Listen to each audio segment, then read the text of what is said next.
साहित्यिक पाठकों को मेरा सादर नमस्कार।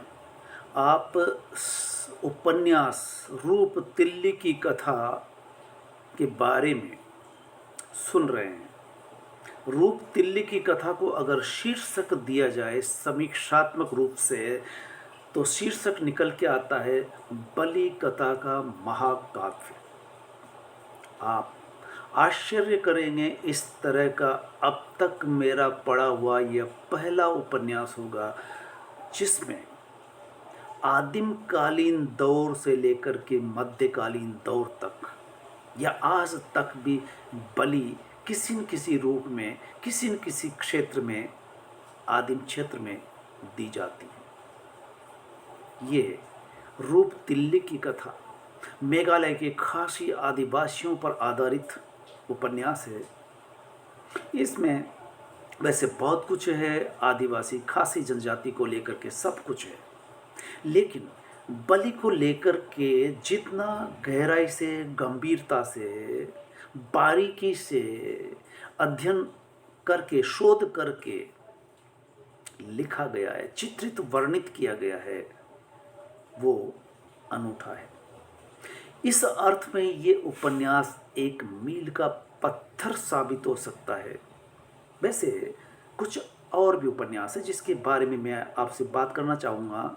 इस उपन्यास के अगर तुलना किसी उपन्यास से संभव है तो जंगली फूल और राजस्थान के भील क्षेत्र से मताई उपन्यास सुनीता घोगरा का, जिसमें भी बलि उपन्यास के शुरू में, मध्य में और अंत में, यहाँ तक कि मताई को जो बलि दी जाती है, इससे तो यही जाहिर होता है कि मताई उपन्यास भी एक तरह से बलि कथा ही है।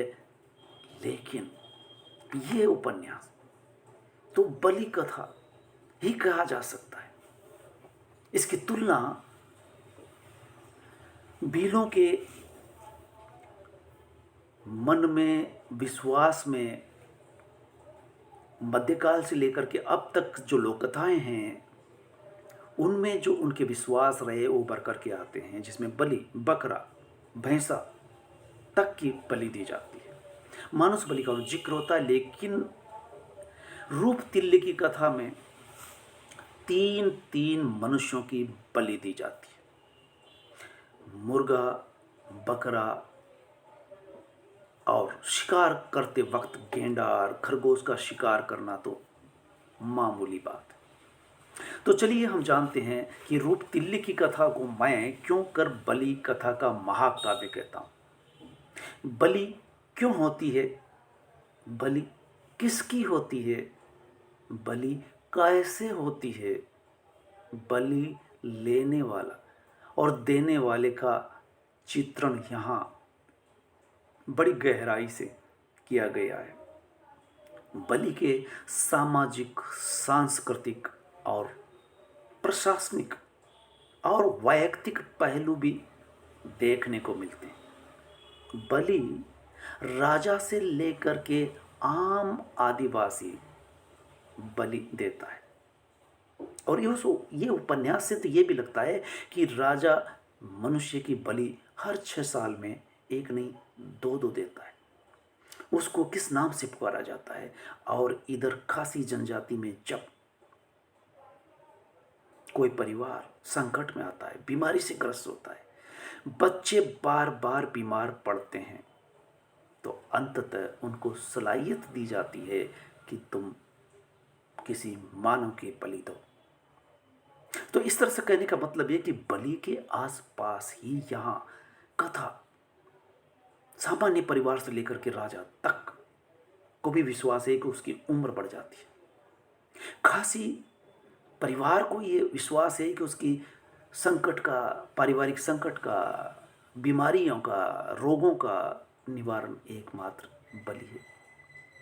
तो इस तरह से आखिर क्या कारण है, इस पर तो हम बाद में आएंगे और अंततः और भी विचार किया जाएगा। बलि एक असभ्यता की निशानी है, बलि अंधविश्वास, अंध आस्था की निशानी है, बलि कुपटता, अनपढ़ता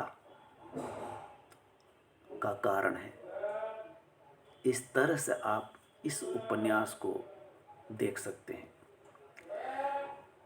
पिछले वीडियो में आपने देखा था कि किस तरह से रूपतिल्ली वन से कुछ पात्र गुजरते हैं और वन का आप अवलोकन करते हैं और देखते हैं कि गेंडे का शिकार का वर्णन कितनी गंभीरता से गहराई से किया गया है। जब अंग्रेज आता है, राजा से मिलता है, राजा अपनी रानी को उसके साथ शिकार के लिए भेज देता है।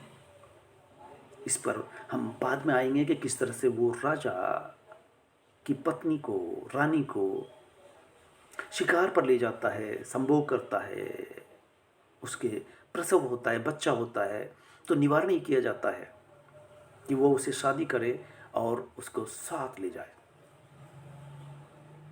लेकिन अगर यहाँ रहेंगे तो कई तरह के संकट, समस्याएं होंगी। और ये आप पहले से जानते हैं कि खासी मातृत्व प्रधान संस्था है, समाज है, परिवार है। और ये भी वर्णन ठीक से हुआ है कि रीजा एक युवा जिसका पिता मर जाता है और माँ दूसरी शादी कर लेती है, तो वो किस तरह से अनाथ होकर के रह जाता है और उसको एक डाइन द्वारा गोद लिया जाता है। गोद का बाकायदा गोद लेते वक्त भी बलि आदि दी जाती है। गोद लेते समय गर्भ का, प्रसव का और उत्सव की तरह मनाने का वर्णन किया जाता है।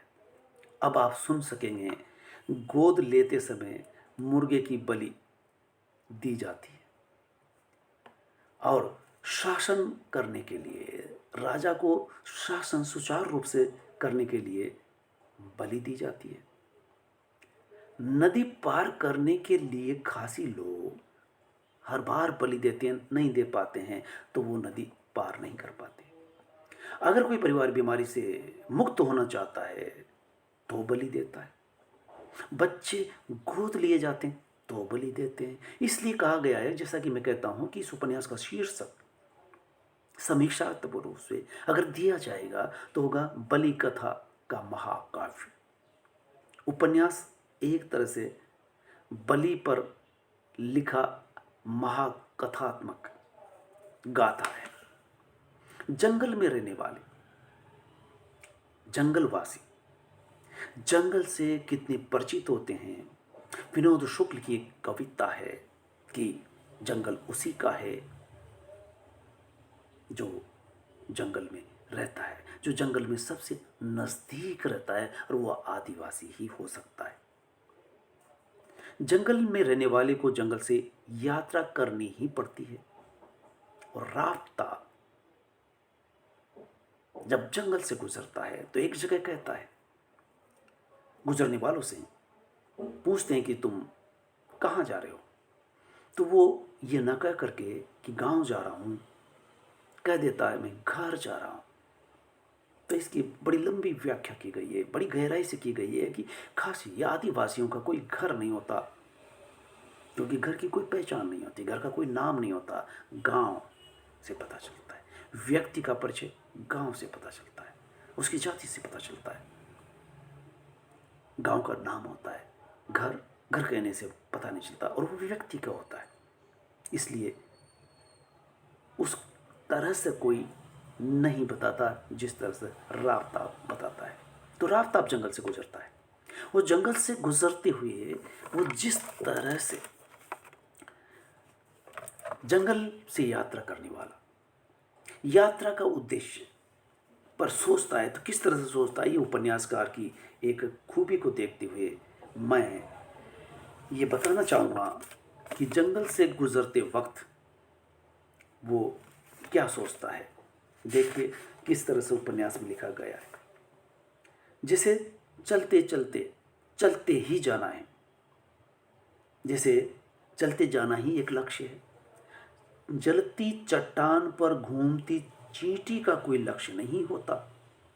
रात के अंधकार में विचरते जुगनुओं का कोई लक्ष्य नहीं होता। वो वैसे ही चलता जा रहा है, नस्बत जाकर अलखी का हाल जानकर अंग्रेज के लिए काम कर क्या होगा, क्योंकि वो अलखी को खोजने निकला है। और अंग्रेज़ के लिए एक खोज के लिए निकला है, तो कहता है कि अंग्रेज़ के लिए काम करना तो कोई लक्ष्य नहीं हुआ। एक लंबे जीवन का लघु पड़ाव ही न जीवन क्या है, और उस लंबे जीवन का लक्ष्य क्या है।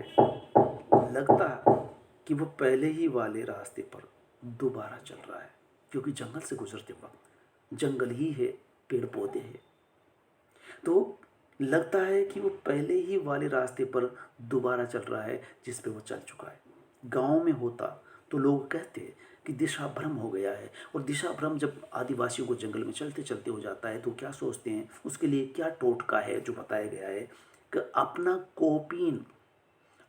कॉपीन खोल कर झाड़ लो, फिर ठीक दिशा का ज्ञान हो जाएगा। अगर दिशा भ्रम हो गया, भटक गए हो। फिर वो सोचता है, पर क्या वस्त्र उतारने से दिशा का सही ज्ञान हो सकता है? शायद चलने से उत्पन्न मन की जड़ता को तोड़ने के लिए होता है। तो इस तरह से आप देखेंगे कि उपन्यास में किसी चीज का वर्णन कई जगह पर दार्शनिक अंदाज में किया गया है। इस चलने का उद्देश्य का एक अंदाज देखिए। दूसरा, चलते चलते एक रिजा भी चलते समय चलने को लेकर सोचता है। सोच उसकी कहाँ तक जाती है, यह इस उदाहरण में आपको दिखाई देता है। अब हम जो विषय मैंने उठाया है उस पर आता हूँ। बलि आदिम जीवन का मुख्य अंग रही है। शायद आदमी डरता था प्रकृति से, या किसी भी संकट से बचने के लिए वो उनको खुश करने के लिए, देवी को खुश करने के लिए बलि दी जाती रही। पुराणों में, गाथाओं में, आदि में, महाकाव्य में ये वर्णन मिलता है। तो आदिवासियों में ये चीज़ें आज तक भी चली आ रही है। इसलिए कह सकते हैं कि बलि आदिम जीवन का एक मुख्य अंग कह सकते हैं। बलि से जुड़ी शब्दावली: मुगा खाउरा, विंग उत्सव, सप्ताह मनाना। और मुगा खाउरा यहाँ पर बनता है खरलुकी। खरलुकी एक ऐसा पात्र है जिसकी बलि दी जानी है। यहाँ पर जिस व्यक्ति की बलि दी जानी है वो पात्र आपके लिए उपन्यास में एक किस तरह का जीवन जीता है, भय से परिपूर्ण, डर किस तरह से बैठता है। और ये खास बात यह है कि वो खुशी खुशी पकड़ करके नहीं लाया जाता, अपनी मर्जी से आता है। इसलिए राजा भी खुश होता है कि इसके भागने का ज़्यादा डर नहीं होगा, लेकिन फिर भी पूरा ध्यान रखा जाए, मन कब बदल जाए। इसलिए खरलुकी पर पूरा ध्यान रखा जाता है, लेकिन ध्यान भागने का ही नहीं, उसका पूरा ख्याल भी रखा जाता है कि जिस तरह से राजा की जो स्थिति होती है, इस समय वो राजा ही है, इसे तक पहुंचा दिया जाएगा। उसकी क्या इच्छा है, क्या चाहता है, क्या खाना पहनना ओढ़ना चाहता है।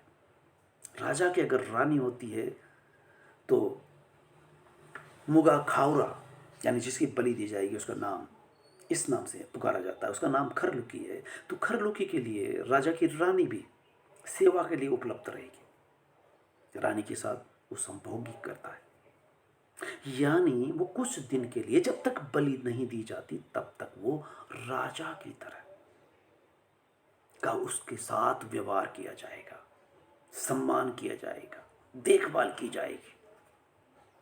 लेकिन उसके अंदर अगर डर बैठ गया कि वो मारा जाएगा एक दिन, तो वो भागने का भी फिराक में रहेगा। इसलिए भागने से बचने के पूरे उपाय किए जाते हैं। क्या क्या नहीं किया जाता, ये देख करके आप दंग रह जाएंगे जब उपन्यास पढ़ते हैं।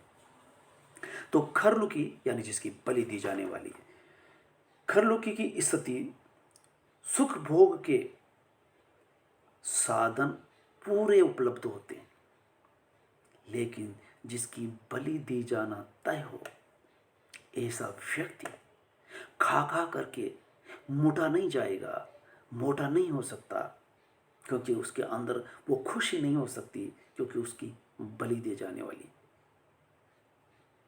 बलि की बकरे की माँ कब तक खीर बनाएगी, बकरे की माँ कब तक खीर बनाएगी कि वो कभी भी बलि दिया जा सकता है। तो वो दिनों दिन दुबला होता जाता है, इस दुबलेपन का, और उसमें जो डर है, जीवन जो समाप्त होने वाला है, उसको लेकर के उपन्यास में इस पात्र का जिस तरह से वर्णन मिलता है, शायद अब तक ऐसा कोई दूसरा उपन्यास पढ़ने को नहीं मिला। बेशक मताई का मैंने जिक्र किया है, और अलग से इस संदर्भ में मताई उपन्यास से तुलना भी करेंगे, लेकिन फिलहाल हम रूप तिल्ली की कथा में आई बलि, और बलि के कितने रूप, रंग और कितने व्यक्ति है, और किस किस तरह से अलग अलग व्यक्ति देता। राजा अगर बलि दे रहा है तो राजा के बलि देने की प्रथा, संरचना और लिखने की शैली देखिए। और एक जब खासी बलि देता है तो बस वो हत्या कर देता है, ज़्यादा उत्सव हुआ नहीं होता। फिर भी बलि के साथ कितनी रूढ़ियाँ, कितने रीति रिवाज, कितने कर्मकांड, कितने पाखंड जुड़े हुए हैं, वो देख सकते हैं। सांस्कृतिक रूप से भी हम इस बलि को राजा के द्वारा दी जा रही है, इसमें हम देख सकेंगे। तो खरलुकी का भय जो चेहरे पर, उसकी आत्मा तक किस तरह से छा जाता है। बलि के दिन नज़दीक आ रहे हैं, जिसकी बलि दी जा रही, उसकी क्या स्थिति होगी हम अंदाज़ा लगा सकते हैं, पाठक सहज अंदाज़ा लगा सकता है। सबसे प्रिय व्यक्ति का होता है जीवन, वो जीवन को लेकर के सोचता है, क्या सोचता है। आप इसका भी हम चित्रण देखते हैं, देखिए। सबसे प्रिय जीवन ही है, और उसे किसी भी सुख के आगे समर्पित नहीं किया जा सकता, क्योंकि उसको सारे सुख जो राजा को मिलते हैं, सारे साधन उपभोग के राजा को मिलते हैं, भोग के, वो सब उसके लिए उपलब्ध कराए जा रहे हैं। लेकिन जीवन का भरोसा नहीं, जीवन का तारीख निश्चित तय है कि जीवन नहीं रह जाने वाला, तब उसके साथ क्या गुजरती है। किसी भी सुख के आगे समर्पित नहीं किया जा सकता जीवन, बल्कि नाना प्रकार का दुख उठाकर उसे बचाए रखने का उद्योग किया जाना चाहिए। वो खरलुकी सोचता है, खरलुकी सोचता है, वो उद्योग ही दर असल जीवन है। जीवन क्या है? कर्म। वो कर्म क्या किया जा रहा है? भोग करेगा, या उस जीवन को बचाने के लिए वो कुछ उपाय करेगा। लिहाजा इस सांसारिक सुख का कोई मतलब ही नहीं यदि जीवन खतरे में हो। तो बलि जिसकी दी जा रही है, वो यहाँ सोचता है, विचार करता है। इसको इस बात से भी कोई सांत्वना नहीं मिल सकती कि इस जीवन के बाद भी एक बेहतर जीवन है। आप सोचिए, उसे प्राप्त करने के लिए ये बलिदान एक सीढ़ी है कि उसे दूसरा जीवन मिलेगा। इस बिंदु पर वो सोचता है, एक क्रम दशा है, जैसा कि कंदरा योगी कहता है, या योगी आकर के कथा वाचन करता है, और उसके कथा वाचन में इस तरह की बात भी आती है। क्या बात आती है? इस जीवन को बचाने के लिए बलिदान का करार तोड़ता किसी भी तरह पाप नहीं है। अगर कोई व्यक्ति बलिदान होने से बचने के लिए या भाग जाता है, बचना चाहता है, तो ये कोई पाप नहीं हुआ। कंदरा योगी ऐसा कह चुका है, और इसके बाद ये बात कानों में पड़ी है। इसलिए खासियों में क्या परंपरा है, ये देखिए। खासियों में यूं भी पाप की अवधारणा नहीं होती। पाप हिंदुओं का मुख्य धारा में जीने वाले लोगों को लेकर के नरक स्वर्ग होता है, क्योंकि नरक की अवधारणा नहीं होती। नरक की अवधारणा नहीं होती क्योंकि भावी जीवन की भी अवधारणा नहीं होती खासियों में, यानी आदिवासियों में। भावी जीवन की अवधारणा नहीं होती क्योंकि आत्मा की अवधारणा नहीं होती। इसलिए वादा खिलाफी की सजा सांसारिक है, वो जिसको नहीं मानता, और सांसारिक सजा में मृत्यु सबसे बड़ी सजा है जो उसको मिलने ही वाली है। इस तरह से विचार करते हुए व्यक्ति, चूंकि यह आसन मृत्यु से भागने का प्रयत्न होगा, इसलिए यदि बच गए तो मृत्यु से बच गए, यदि पकड़े गए तो मृत्यु होगी जो पहले ही तय है, वह ऐसे भी हो रही है, इसलिए प्रयत्न में कोई हर्ज नहीं है। तो आप देख सकते हैं कि यहाँ जिसकी बलि दी जा रही है वो चिंतन भी कर रहा है। चिंतन करते करते वो कहाँ तक सोचता है, वो कहता है, वो सोचता था कि मौका मिले तो भाग चला जाए, तभी लगता वह तो जकड़ा है, पहरा लगा है। कभी रनिवास की आंखें उस पर लगी तो कभी नौकर चाकरों की। दरअसल न केवल लिंग दो और कंदरा योगी को संदेह था कि भले ही उसने आत्माहुति के लिए स्वेच्छा से वर्ण किया है, मन बदलते बहुत देर नहीं लगती। राजा को भी भय था कि यदि मूगा खाउरा हाथ से निकल गया तो उसका जीवन ही निकल जाएगा, क्योंकि राजा का जीवन उस बलि पर ही टिका है। इस परिवार में राजा 9 वर्ष के लिए ही होगा और राजा को इसी बात का डर है। इसलिए यदि वह हर 6 वर्ष पर नर बलि देता रहा तो 6-6 वर्ष के लिए उसकी उम्र बढ़ती जाएगी। ये उसके साथ उसका भ्रम, उसका विश्वास है। अब वही 6ठा वर्षीय साल आया है, सो उसे बलि देनी है, इसलिए खाउरा हर हालत में उपलब्ध रखना ही है। और इस बार तो स्वेच्छा से आया है, इसलिए उसे किसी भी हालत में छोड़ा नहीं जा सकता।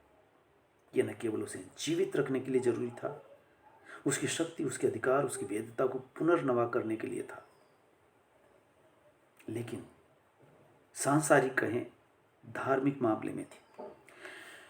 अब देखिए, वो राजा सोचता है कि उसकी उम्र इस बलि पर टिकी हुई है, और जिसकी बलि दी जाने वाली है वो क्या सोचता है, वो भागने के क्या उपाय कर रहा है। वह काठ के घर की छत से कूदा और चला उस जंगल की ओर। भाग, ये भाग शब्द अधूरा है, लेकिन ये बार बार आता है। जब भी भागने की बात आती है ऐसे ही लिखा जाएगा, जंगल की ओर भाग। या वो अपने आप से जैसे कह रहा हो, जिसमें अंधेरा जीवन की तरह गुंजायमान था। पहले कुत्ते भूखे, फिर दौड़े, फिर पहरेदार चिल्लाए और दौड़े। इतने कुत्तों और आदमियों के पीछा करने पर वनेले पशुओं के छक्के छूट जाते हैं, तो आबादी में रहने वाले छोकरे की भला क्या बिसात। वो पत्थर की ओट में छुपा, झाड़ी की ओट में छुपा, कोपिली की कटान में छुपा, पहाड़ की कंदरा में छुपा, जंगल के पेड़ पर चढ़कर छुपा, लेकिन कहीं नहीं छुप पाया। जहां आदमी नहीं खोज पाए वहां कुत्ते खोज लिए। पकड़ा गया तो आर्तनाद कर उठा। पहले छोड़ देने की विनती की, फिर जीवन भर गुलामी करने की लालच दी, पुनः छुड़ाकर भागने की कोशिश की। उनको गाली दी, अपने भाग्य को कोसा, जन्म देने वाली माँ बाप को कोसा, अपने खराब दिमाग को कोसा, गरीबी को कोसा, और कोस कोस कर अपना दिमाग खराब कर लिया। जाने क्या क्या बकने लगा। कभी किसी को श्राप देता, कभी किसी को आशीर्वाद, कभी पठार को पेड़ समझता, कभी पेड़ को आदमी, आदमी को सांप समझता और उससे डर कर भागता। भला कहाँ जाता भागकर, बस भागना ही तो संभव नहीं था। इस तरह से हम देखते हैं कि खाउरा के भागने की पूरी प्रक्रिया का भी वर्णन किया गया, उसकी मनस्थिति का भी। अब उस खाउरा को लेकर के वो समाज, वो जनता, वो राजा, वो प्रजा, पहरेदार क्या करते हैं। लोग, लुगाइयाँ, औरतें उसके शरीर पर उबटन लगाती, जैसे दूल्हे को हल्दी आदि लगाई जाती है। उसकी आरती उतारी जाती जैसे राजा की उतारी जाती है। खाउरा है कि इन सब चीज़ों से बेपरवाह वो अंट संट बक रहा है, जो मन में आता उल जलूल बोल रहा है, गालियां बक रहा है। उसे उसका दिमागी संतुलन बिगड़ चुका, क्योंकि भागा था और भागते भागते भी पकड़ लिया गया। अब उसे भागने के लिए जो उपाय सोच रहा था वो भी नहीं बचा। अब ऐसे में उसकी आरती करो, उसकी पूजा करो, उपटन लगाओ, उसे तो ख्याल यही रहता। सो वो कुछ भी बकता है, और जब वो बकता है तो लोग क्या सोचते हैं, लोग इसे भी अच्छा समझते हैं और कहते हैं कि ये देवी ग्रस्त हो गया है, यानी देवी आ गई है, इसकी आत्मा मनुष्य से ऊपर उठ रही है, देवी देवत्व आ गया है इसमें। और जब वो बाजार से गुजारा जाता है, जुलूस निकलता है, पीछे पीछे खासी औरतें गीत गाती हुई, नृत्य करती हुई चल रही है, पहरेदार उसकी भाले की नोक लिए उसके अगल बगल में खड़े हुए हैं, उस पर निगाह रखे हुए हैं। भले ही ये भी पक्का है कि नोक भाले की उसके शरीर के अड़नी नहीं चाहिए, क्योंकि अगर वो खंडित हो गया, घायल हो गया तो बलि नहीं चढ़ाई जाएगी, इसलिए उसकी पूरी देखभाल की जाती। लेकिन भागने नहीं दिया जाएगा। तो बाजार से जब गुजरता है तो पूरा ख्याल रखा जाता है कि किसी भी चीज पर अगर उसकी निगाह पड़ी तो वहीं रुक जाता है जुलूस, और उसे पूछा जाता है क्या चाहिए, खाने की, पहनने की, ओढ़ने की। वो मना कर देता है, वो मना करता है तो फिर आगे बढ़ चलता है जुलूस।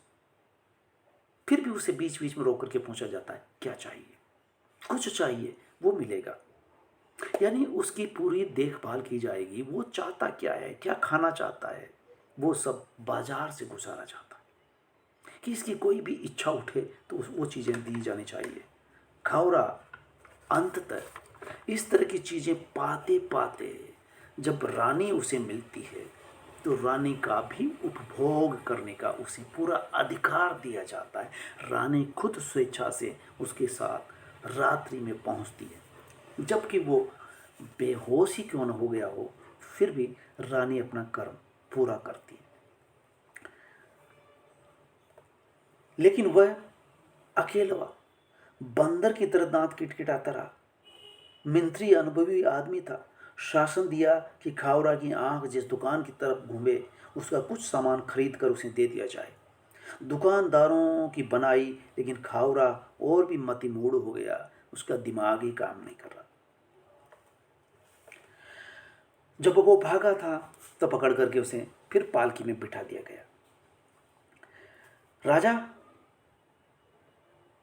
प्रसन्न होता है कि उसकी बलि भागने से बच गई, किंतु राजा की बलि, वो सोचता है कि उसकी क्या, राजा की बलि चढ़ाई जानी चाहिए।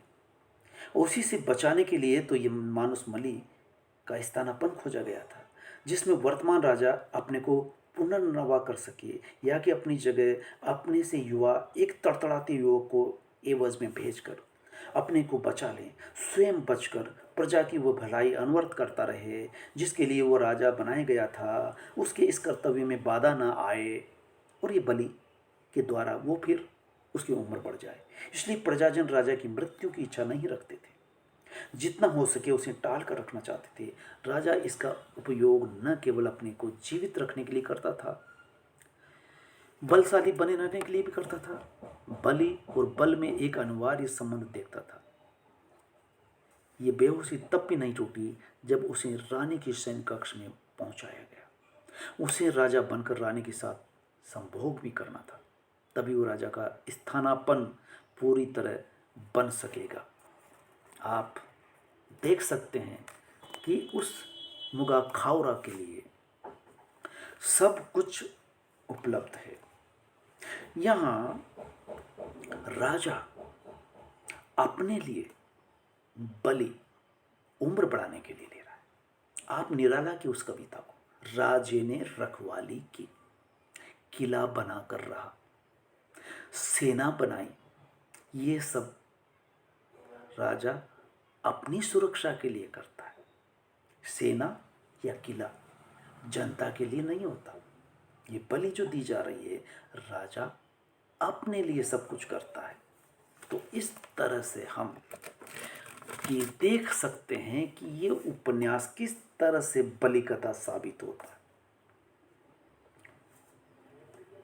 रानी जब देखती है कि जिसकी बलि दी जा रही है उसके साथ संभोग करना है, लेकिन वो तो बेहोश पड़ा है, लेकिन रानी अपना कर्तव्य पूरा करती है, अपने शरीर से वस्त्रों को उतारती है और उसको भी राजा समझकर उसके शरीर को वस्त्र अलग किए जाते हैं और वो ये सब कुछ करने लगती है। लेकिन जिसकी बलि दी जाने वाली है वो इस समय बेहोश पड़ा है, लेकिन एक चमत्कार की तरह वो दृश्य भी आता है कि रानी जब देखती है कि वो बेहोश है तो उसके ऊपर वो रानी चढ़ती है, लेकिन पता नहीं कब उसे होश आया और वो रानी को नीचे डाल के ऊपर चढ़ बैठता है। इस तरह से कहने का मतलब ये कि उसने भी देखा है कि जीवन कल रहे न रहे, आज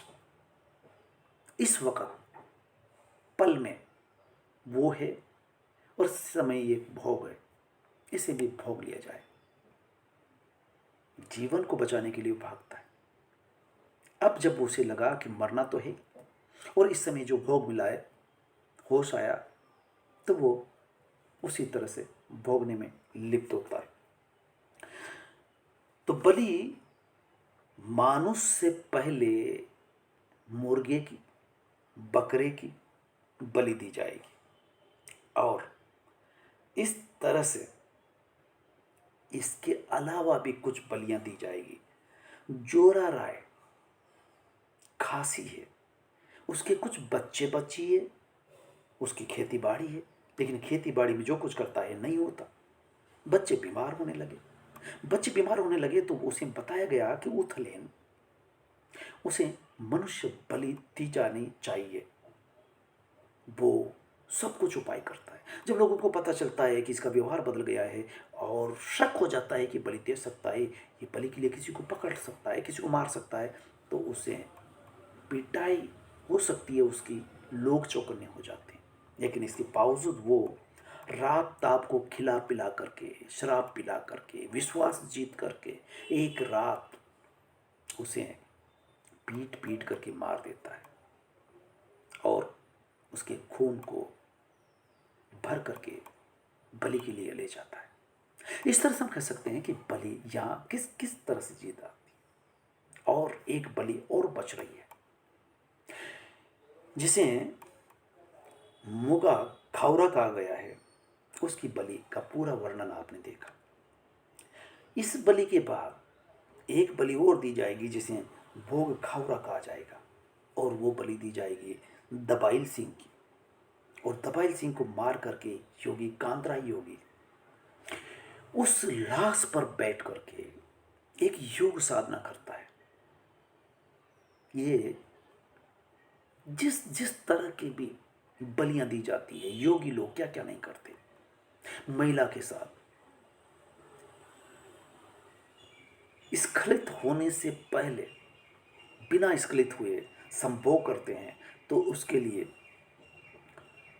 जो खासी युवा की प्रेमिका है वो अभी तक किसी के द्वारा भोगी नहीं गई है, उसी को मंत्र पढ़ करके उस लाश पर बैठ करके गोदी में बिठा करके और बिना स्खलित हुए, लेकिन चौथी बार जब स्खलित हो जाता है तब वो कहता है राजा से, और राजा से प्रवचन देता है, राजा से संभाषण करता है, कहता है कि अब तुम्हारी उम्र बढ़ गई लेकिन मेरी तपस्या अधूरी रह गई, क्योंकि मैं चौथी बार स्खलित हो गया, इसलिए मैं तपस्या करने के लिए अब मैं जाता हूँ। और वो ज़्यादा कुछ सोचे विचारे वहाँ से चल देता है। इस तरह से हम देखते हैं कि बलि कितनी तरह से, कितनी बार आम आदमी के द्वारा भी, राजा के द्वारा भी बलि दी जाती है। तो इस तरह से आप देख सकेंगे कि बलि देने की आदिवासियों में परंपरा रही है।